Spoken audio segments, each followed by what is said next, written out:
तो फ्रेंड्स आज की वीडियो में हम बात करने वाले हैं कि क्या 30s के बाद नॉर्मल डिलीवरी पॉसिबल है, और अगर पॉसिबल है तो ऐसे हमें कौन से टिप्स हैं जो फॉलो करने चाहिए जिससे आपकी नॉर्मल डिलीवरी होने में हेल्प हो सके। तो फ्रेंड्स आज मैं आपको अपने एक्सपीरियंस जो है शेयर करने जा रही हूँ। सबसे पहले तो आजकल किसी के पास इतना टाइम नहीं होता है कि वो मैरिज के बाद ही इतनी जल्दी जो है फैमिली प्लानिंग कर ले। जब तक कोई भी कपल जो है फाइनेंशियली एंड इमोशनली स्टेबल नहीं होता है वो आजकल फैमिली प्लानिंग नहीं करता है। और अक्सर जो है लेडीज जो वर्किंग होती है उनका भी देखा गया है कि डेफिनेटली वो जो है 30s के बाद ही जो है फैमिली प्लानिंग करती हैं, जब उनको लगता है कि हाँ हमारा राइट टाइम है। तो फ्रेंड्स आज हम इस वीडियो में उन्हीं लेडीज के बारे में बात करने वाले हैं जो अपनी 30s में आ चुकी हैं और उनको हमेशा ये माइंड में क्वेश्चन रहता है कि क्या हमारी जो डिलीवरी है वो नॉर्मल हो सकती है। तो फ्रेंड्स डेफिनेटली आंसर है यस। तो आखिर ये पॉसिबल कैसे है?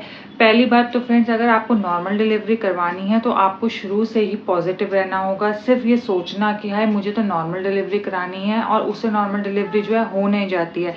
पहले से ही आपको सारे प्रिकॉशंस जो है लेके रखने होते हैं। स्टार्टिंग से ही आप सारे के सारे अल्ट्रासाउंड कराइए। स्टार्टिंग से ही आप अपने डॉक्टर के टच में रहिए।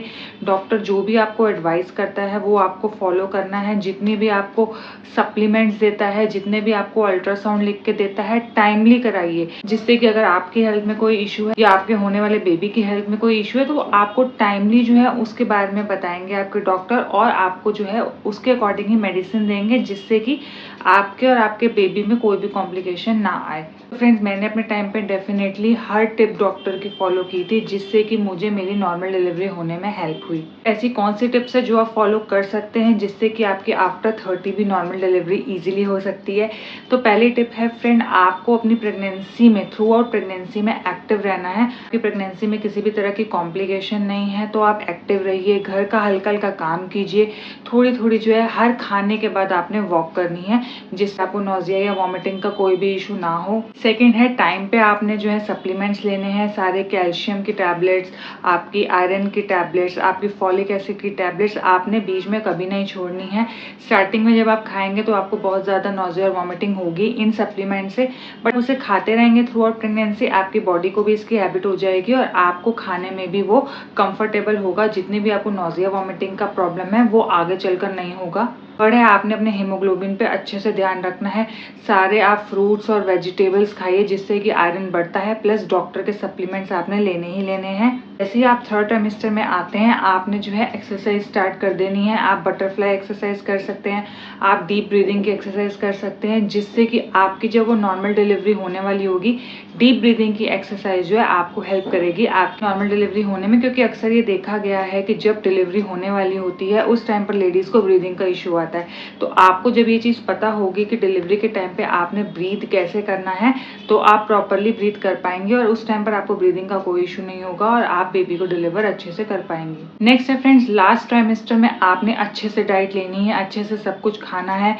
वजन को एक अच्छे वे में बढ़ाइए, ना कि लास्ट ट्राइमेस्टर में इतना ज़्यादा घी खा लीजिए कि आप जो है फैट हो जाए। इससे क्या होता है कि आपका तो वजन बढ़ जाएगा, आपके बेबी का वजन नहीं बढ़ेगा।